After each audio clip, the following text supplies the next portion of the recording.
पुत्रदा पवित्र एकादशी व्रत कथा और महत्व। श्री युधिष्ठिर कहने लगे कि हे भगवान, मैंने श्रावण माह की कृष्ण पक्ष की कामका एकादशी का सविस्तार वर्णन सुना। अब आप मुझे श्रावण शुक्ल एकादशी का क्या नाम है, व्रत करने की विधि तथा इसका महत्तम कृपा करके कहिए। मधुसूदन कहने लगे कि इस एकादशी का नाम पुत्रदा एकादशी है। इस एकादशी को पवित्रा एकादशी भी कहा जाता है। पुत्रदा एकादशी व्रत करने वाले व्यक्ति को पूजा के बाद श्रावण पुत्रदा एकादशी व्रत की कथा जरूर सुननी चाहिए। ऐसा करने से व्रत पूर्ण होता है और मनोकामनाएं पूरी होती हैं। अब आप शांति पूर्वक इसकी कथा सुनिए। इसके सुनने मात्र से ही वाजपेयी यज्ञ का फल मिलता है। द्वापर युग के आरंभ में महिष्मती नाम की एक नगरी थी, जिसमें महिजीत नाम का राजा राज्य करता था। लेकिन पुत्रहीन होने के कारण राजा को राज्य सुखदायक नहीं लगता था। उसका मानना था कि जिसके संतान न हो उसके लिए यह लोक और परलोक दोनों ही दुखदायक होते हैं। पुत्र सुख की प्राप्ति के लिए राजा ने अनेक उपाय किए, परंतु राजा को पुत्र की प्राप्ति नहीं हुई। वृद्धावस्था आती देखकर राजा ने प्रजा के प्रतिनिधियों को बुलाया और कहा, हे प्रजाजनों, मेरे खजाने में अन्याय से उपार्जन किया हुआ धन नहीं है, ना मैंने कभी देवताओं तथा ब्राह्मणों का धन छीना है। किसी दूसरे की धरोहर भी मैंने नहीं ली। प्रजा को पुत्र के समान पालता रहा। मैं अपराधियों को पुत्र तथा बांधवों की तरह दंड देता रहा। कभी किसी से घृणा नहीं की, सबको समान माना है।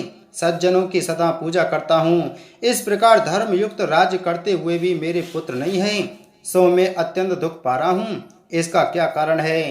राजा महिजीत की इस बात को विचारने के लिए मंत्री तथा प्रजा के प्रतिनिधि वन को गए। वहां बड़े बड़े ऋषि मुनियों के दर्शन किए। राजा की उत्तम कामना की पूर्ति के लिए किसी श्रेष्ठ तपस्वी मुनि को देखते फिरते रहे। एक आश्रम में उन्होंने एक अत्यंत वयोवृद्ध धर्म के ज्ञाता बड़े तपस्वी, परमात्मा में मन लगाए हुए निराहार जितेंद्रिय जितात्मा, जित क्रोध सनातन धर्म के गुण तत्वों को जानने वाले समस्त शास्त्रों के ज्ञाता महात्मा लोमस मुनि को देखा, जिनका कल्प के व्यतीत होने पर एक रोम गिरता था। सबने जाकर ऋषि को प्रणाम किया। उन लोगों को देखकर मुनि ने पूछा कि आप लोग किस कारण से आए हैं? निसंदेह मैं आप लोगों का हित करूंगा। मेरा जन्म केवल दूसरों के उपकार के लिए हुआ है, इसमें संदेह मत करो। लोमस ऋषि के ऐसे वचन सुनकर सब लोग बोले, हे महर्षि, आप हमारी बात जानने में ब्रह्मा से भी अधिक समर्थ हैं, अतः आप हमारे इस संदेह को दूर कीजिए।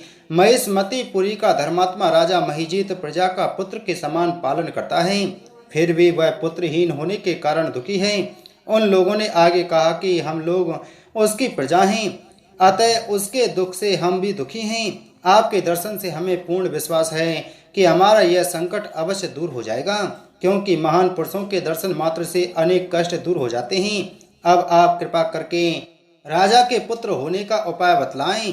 यह वार्ता सुनकर ऋषि ने थोड़ी देर के लिए नेत्र बंद किए और राजा के पूर्व जन्म का वृतांत जानकर कहने लगे कि यह राजा पूर्व जन्म में एक निर्धन वैश्य था।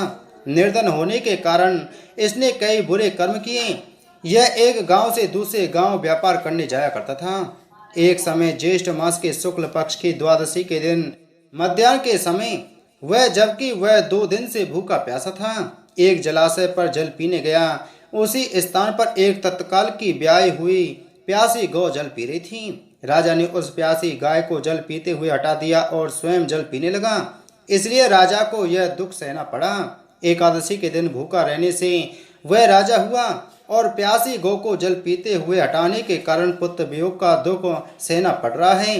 ऐसा सुनकर सब लोग कहने लगे कि हे ऋषि, शास्त्रों में पापों का प्रायश्चित भी लिखा है, अतः जिस प्रकार राजा का यह पाप नष्ट हो जाए, आप ऐसा उपाय बताइए।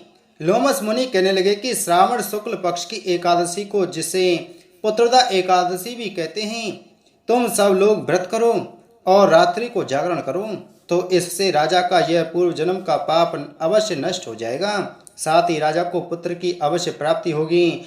लोमस ऋषि के ऐसे वचन सुनकर मंत्रियों सहित सारी प्रजा नगर को वापस लौट आई और जब श्रावण शुक्ल एकादशी आई तो ऋषि की आज्ञा अनुसार सबने पुत्रदा एकादशी का व्रत और जागरण किया।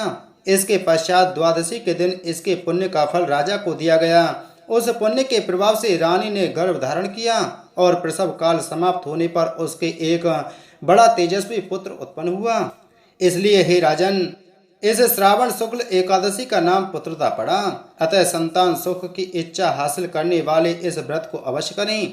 इसके मातम को सुनने से मनुष्य सब पापों से मुक्त हो जाता है और इस लोक में संतान सुख भोग कर परलोक में स्वर्ग को प्राप्त होता है।